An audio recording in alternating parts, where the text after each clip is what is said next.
You're listening to The Hikam with Shaykh Zahir Bacchus of the Lotri Foundation. In this podcast, Shaykh Zahir explains the aphorisms from Ibn Ata'illah's famous book of wisdoms, Al-Hikam Al-Ata'iyah, a classical manual of spiritual development. Visit seekershub.org for online courses, our reliable answer service, and engaging media.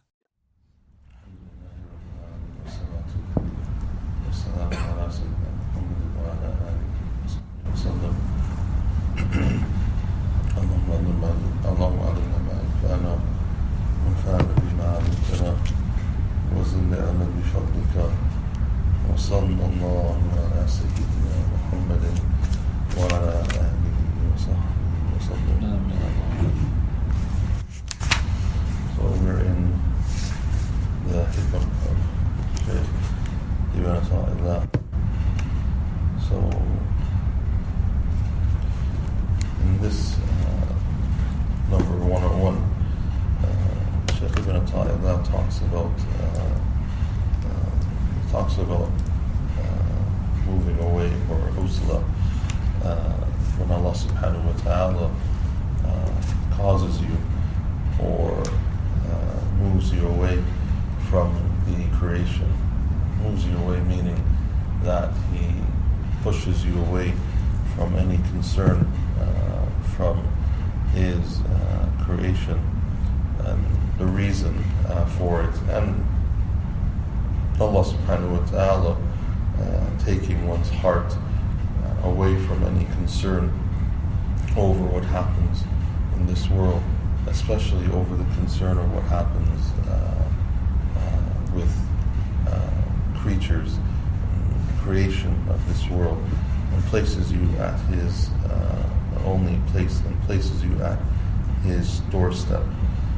This is what this hikmah, this particular hikmah, he's going to talk a little about because of what Allah subhanahu wa ta'ala wants from you. So he says, متى أوحشك من خلقه فاعلم أنه يريد أن يفتح لك باب الأنس به.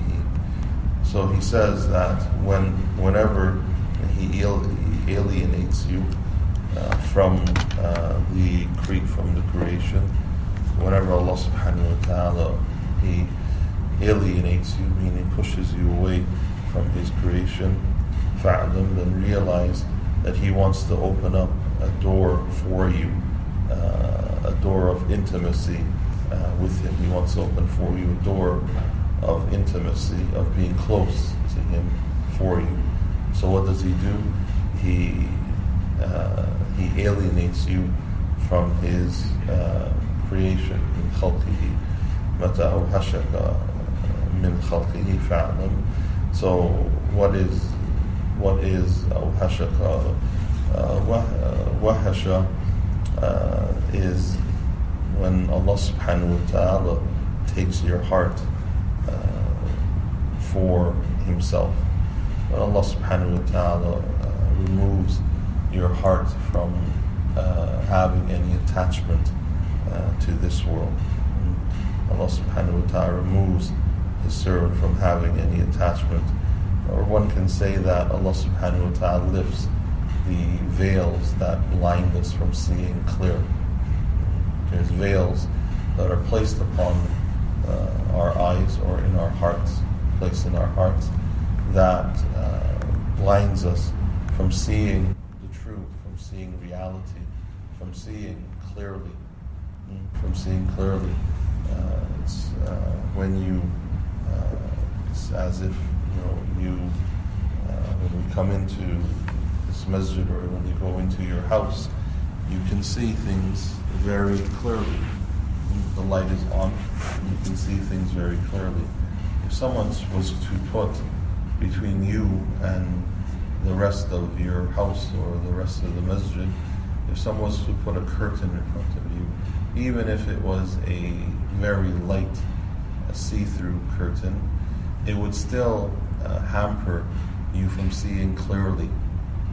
It will still hamper you from seeing very clearly to recognize or even determine the things that are across the room. if someone was to put a second one, or a third one, or a fourth one, layer after layer, it will get to a point where you won't be able to distinguish anything or make out anything. You won't be able to distinguish or make out anything, even if you know what is in that particular spot or corner of the room. So the veils that come to the heart, or you allow to come to the heart, are the veiling. What is it that you need to see clearly? And what is the veils themselves? What is the veils themselves?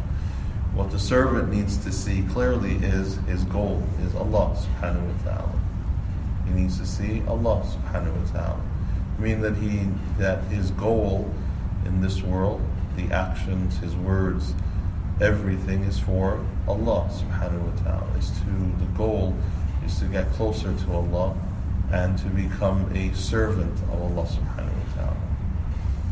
When veils come upon it, one sees that goal as being lessened. Not that one determines and one sways away from the goal. Not that one does not know that the goal is Allah subhanahu wa ta'ala. One can know, just like one knows if one lives in the house, one knows that across here next to the staircase is my table that I put my keys on. I know that. It's there. I know it's there. But, however, when you put a curtain in front of you, and many curtains, you cannot see it, but you know it's there. But you cannot see it. And if you walk over there, you may bump into things. And you may stumble. And you may outstretch your hand and not grab it in the first case. And you may grab the table. Or you may knock it over. But you know that it's there. The veils that one places in one's heart, that is in one's heart, are veils of not swerving from the knowledge that your goal is Allah subhanahu wa ta'ala. It's not swerving away or directing away that your goal is Allah. You know it. Your goal is Allah subhanahu wa ta'ala. However, the veils does not allow you to realize it. The veils does not allow you to realize it. And it may take you, it may enable you, it may cause you to knock things over. Like what? Like your sense of what is halal and what is haram. You may stumble. What's the stumbling? Sinning. You know your goal is Allah subhanahu wa ta'ala. The veils will cause you to sin. The veils will cause you to stumble. The veil will cause you to not directly go to the goal or achieve the goal in a timely fashion. That's what it causes. What are the veils that come to the heart, that's in the heart, that prevents you from going directly to Allah subhanahu wa ta'ala? Because Allah subhanahu wa ta'ala tells us, فَفِرُّوا إِلَى اللَّهِ, take yourself to Allah hurriedly. Allah subhanahu wa ta'ala says, فَفِرُّوا إِلَى اللَّهِ, meaning hurriedly, or run very fast to Allah subhanahu wa ta'ala. Meaning, don't get swayed by the things of this world. Don't get distracted by the things of this world. What are the veils that can go, that enable, that causes you to slow down, stumble, swerve, after knowing that your goal is Allah subhanahu wa ta'ala, and seeking the pleasure of Allah subhanahu wa ta'ala, the dunya, and everything of this dunya, people. Love of wealth, love of riyasa, the love of position and authority, the love of being, of wanting people to admire you, the love of wanting people attention, loving their attention, is a veil. Loving people's attention, grabbing people's attention, loving a reputation amongst people is a veil. It is a veil. So, Shaykh ibn Ata'illah rahmatullahi, in this hikmah, he says what? Mata awhashaka and khalqihi, when He diverts you, alienates you from His creation. Allah subhanahu wa ta'ala is the doer here. When He alienates you from His creation, meaning what? That wanting that position of authority, wanting their praises, wanting to seem good in their eyes, wanting them to accept you, wanting them to like you, wanting these things. When Allah subhanahu wa ta'ala removes it from you, when He alienates you from it and from them, when Allah subhanahu wa ta'ala takes it away, takes you away from them, fa'lam, He says, no, what does Allah subhanahu wa ta'ala want? He's opening up a door. Allah subhanahu wa ta'ala, fata'a, like a bab, He opens up a door of what? Of closeness to Him, of uns. Allah subhanahu wa ta'ala has opened up a door of intimacy. What is uns? Intimacy is when you are in the presence of Allah, when you pray or when you worship or when you walk. Closeness to Allah subhanahu wa ta'ala, that you see nothing else besides Allah subhanahu wa ta'ala. That you see nothing else. That your actions are completely guided by Allah subhanahu wa ta'ala. That you're guided to worship Allah subhanahu wa ta'ala. That you're guided to be close to Allah subhanahu wa ta'ala. That you do things and that there's no distraction from the world, or there's no distraction from anything or any other creation. And so what happens to the servant when he gets to this point in which he has uns, in which he is intimate? What happens to the servant is that the servant becomes mutma'inna, he has a tranquility with everything.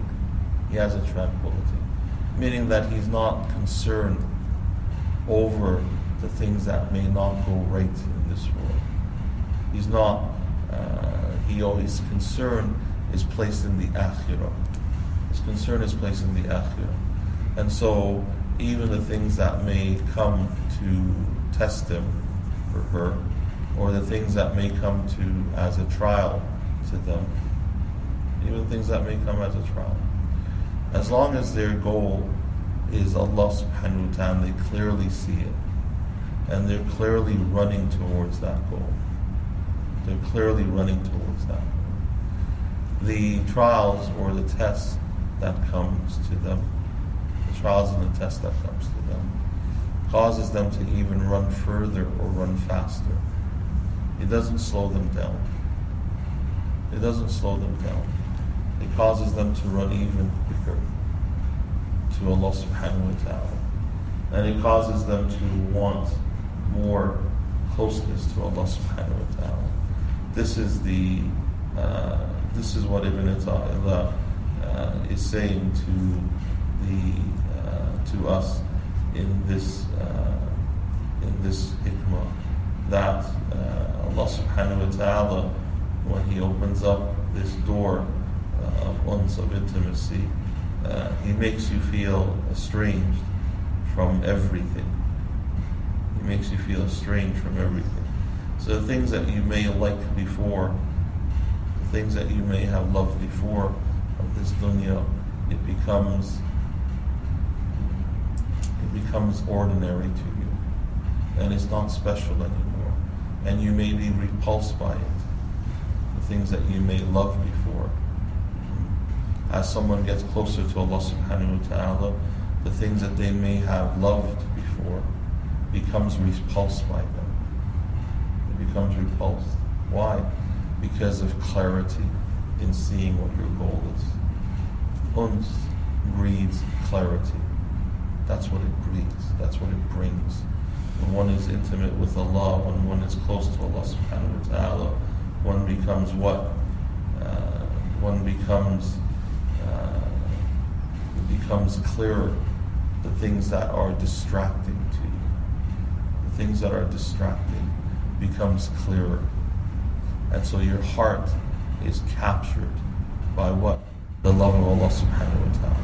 Your heart is captured by the love of Allah subhanahu wa ta'ala. And so everything that the person does is he does it because he wants Allah subhanahu wa ta'ala closeness.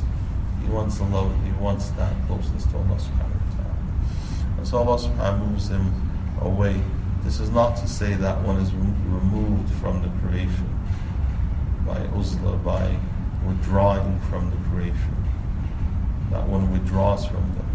One may withdraw from the creation for a certain moment in order to put one back on track or to see clarity. One may need to remove themselves from period to period, time to time from the creation. As the Prophet ﷺ used to go to Jabal Nur, to the cave of Hira, the Prophet ﷺ used to go in order to worship his Lord.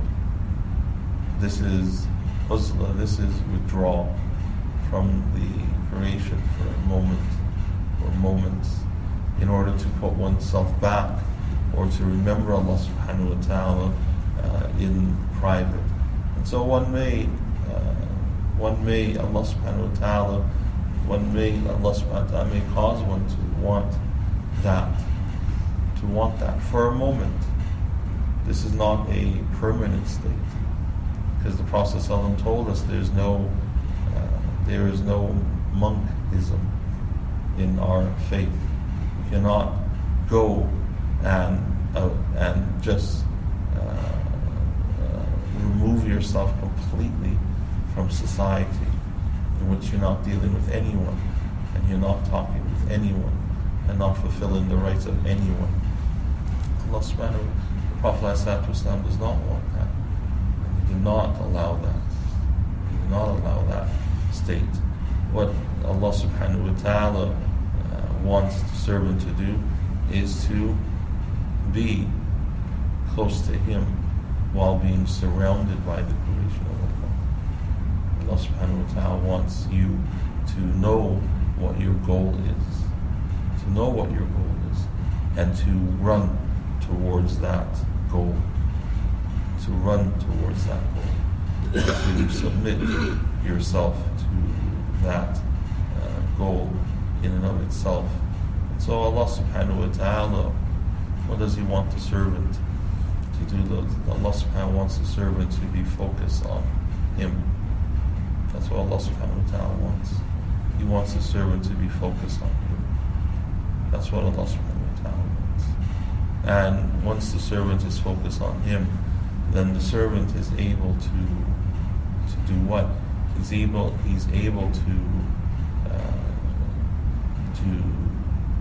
walk and to deal in this world in its proper place.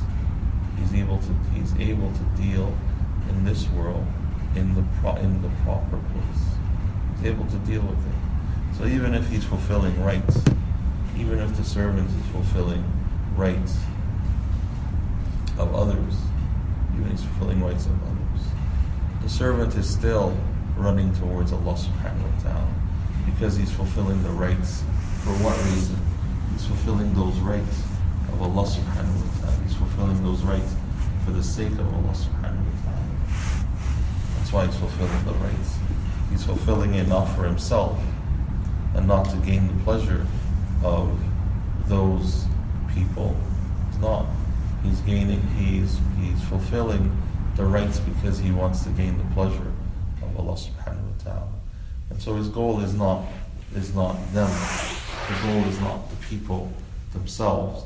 The goal is Allah subhanahu wa ta'ala. And so he may be or she may be involved in and surround themselves with the creation of Allah subhanahu wa ta'ala. They may surround themselves with the creation of Allah subhanahu wa ta'ala, but their heart is focused on Allah. Their heart is focused on Allah subhanahu wa ta'ala. One can be submersed in dunya. One can be completely submersed in dunya, physically. If one heart is with Allah subhanahu wa ta'ala, then it will not affect one. It will not affect one. One can be completely submersed in it, meaning it could be surrounding, as it does in our society. It surrounds us. As long as one's heart is with Allah subhanahu wa ta'ala, then it will not leave a mark. It's more difficult, but it will not leave a mark. And this is why one has to focus on Allah subhanahu wa ta'ala by thanking Him, by praying, by fulfilling the obligation, by doing the nawafil, by making a lot of dhikr, by remembering Allah subhanahu wa ta'ala while one is submersed in it or dealing with it in this world. That one remembers and one causes one's lips to move in remembrance to Allah subhanahu wa ta'ala. And if one causes one's lips to move in the remembrance of Allah subhanahu wa ta'ala, then the heart will vibrate with that remembrance. The heart is going to vibrate with the remembrance. It will go to the heart. And this is what is sought. This is what is sought. And so when that happens, then Allah subhanahu wa ta'ala will alienate you from His creation. Will alienate you from the creation. Meaning that Allah subhanahu wa ta'ala will cause you not to be attached to them. That your work is not going to be for them. Your work will be for Allah. Your work will be for Allah subhanahu wa ta'ala. And wanting praise of them or wanting a standing with them is not going to seem any important anymore, because now you want a standing with Allah subhanahu wa ta'ala. May Allah subhanahu wa ta'ala forgive us, mercy upon us, guide us. May Allah subhanahu wa ta'ala forgive our elders, our parents, give them good health and long life. May Allah subhanahu wa ta'ala increase us in closeness to Him, forgive us and have mercy upon us. May Allah subhanahu wa ta'ala guide us and have mercy upon us and have mercy upon our children. Give them good health and long life. May Allah subhanahu wa ta'ala keep them on the straight path. Grant them success in this world and success in the next world. May Allah subhanahu wa ta'ala forgive them and forgive us. May Allah subhanahu wa ta'ala, those who have passed away, may Allah subhanahu wa ta'ala grant them His mercies, maghfirah and shade. Those who are sick or ailing, may Allah subhanahu wa ta'ala cure them, remedy them, make them healthy. May Allah subhanahu wa ta'ala make their sickness easy for them and take it away from them. May Allah subhanahu wa ta'ala forgive and protect all of our brothers and our sisters. May Allah subhanahu wa ta'ala forgive them, protect them, clothe them, feed them, secure them in their homelands. May Allah subhanahu wa ta'ala grant them victory against their enemies. May Allah subhanahu wa ta'ala save them from the plots and the oppression of those who wish to oppress them. May Allah subhanahu wa ta'ala make our homes from amongst the homes of the believers and make our last words our very best words. Subhanahu wa ta'ala, ashhadu an la ilaha illa ant, astaghfiruka wa atubu ilayk, wa sallallahu ala sayyidina Muhammadin wa ala alihi wa sahbihi wa sallam. Thank you for listening to The Hikam with Shaykh Zahir Bacchus. Help Seekers Hub spread the light of guidance to millions around the world by supporting us through monthly donations by going to seekershub.org/donate. Your donations are tax deductible in the US and Canada.